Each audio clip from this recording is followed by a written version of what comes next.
tayo guys.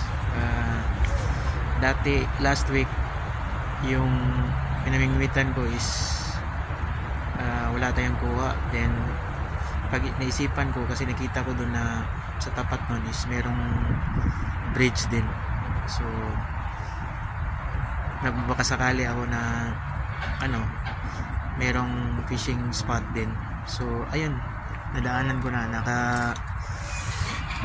dito. Magandang lugar dito guys. So ipakita ko sa inyo. So yan. Yan. Parang may pantalan siya. Sa fishing spot talaga siya. So may park siya. So under the bridge, yun oh. May bridge dyan, may park dito. Pwede ka magluto dyan. Yan yung fishing spot. So yan. So Tarrant Point Bridge. So tapat din yan, dyan sa kabila meron ding fishing spot, pero mas okay ata dito. So ngayon guys, meron pa daw dun sa kabila na sa likod nito. Yan, likod nito. Medyo mga 1 kilometer may may beach fishing spot din. So tingnan ko doon una, then pag wala siyang masyadong walang isda doon, so try ko dito. Maganda dito ang spot oh. Kaso pa lang mainit pa lang. Ayan guys.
Pinoferan pa ako ng tsaa eh. So dito ako sa kanila, malapit